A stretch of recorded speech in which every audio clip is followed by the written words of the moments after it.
PESR institute and college, Prasanna plan, 8 Sundarwadi Chhatrapati Sambhajinagar. भविष्याचे no tension, घ्या आजच admission. PESR institute and college. शेतकरी कर्जमाफीच्या मुद्द्यावर शासनाला आजवर 8 वेळा स्मरणपत्र देण्यात आलं।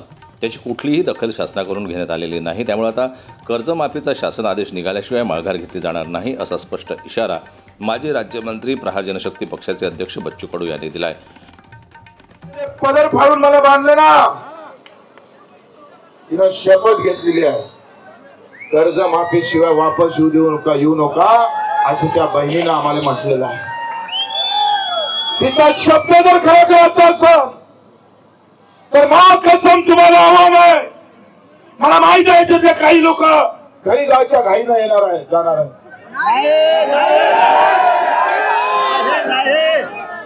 सरकारने असं वाटतं की 12 वाजेपर्यंत तुमचं, 12 नंतर आमचं।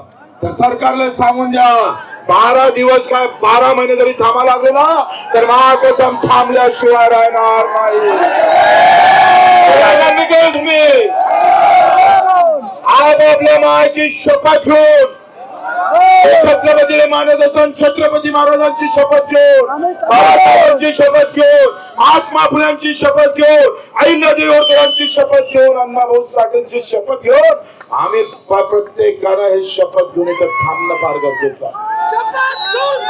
नसणारा माणूस जर महिना आम्ही पाहतोय, आमचा बेत होता 1000 ट्रॅक्टरचा आणि मार आमचा तो प्रदीप पण असेल, दिनेश आमदारे असेल, तुमचा तो दीपक गोरे, आम्ही ते जाधव आणि आमच्या जिल्ह्यातले म्हटलं आपल्या जिल्ह्यातले तरी 1000 निघाले पाहिजे रे। एका कार्यकर्त्याचा फोन आला, भाऊ बच्चू भाऊ म्हणे पैसे नाही आहे खिशात,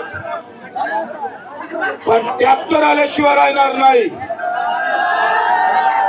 आणि गळ्यानं आम्ही सांगतोय मंगळसूत्र मोडून, मला माहित नव्हतं मंगळसूत्र मोडून इथं आलेला, लक्षात ठेवाय किती महत्वाचं आहे।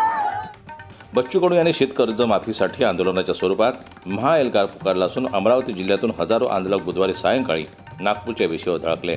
या आंदोलनात स्वाभिमानी शेतकरी संघटनेचे राष्ट्रीय अध्यक्ष राजू शेट्टी, स्वाभिमानी शेतकरी संघटनेचे क्रांतिकारी अध्यक्ष रविकांत तुपकर, अजित नवले यांच्यासह अनेक शेतकरी नेते सहभागी झाले आहेत। या मोर्चात स्वाभिमानी शेतकरी संघटनेसह विविध संघटना सहभागी झाल्या। या मोर्चामध्ये शेकडोच्या संख्येने ट्रॅक्टर्स देखील सहभागी झाले।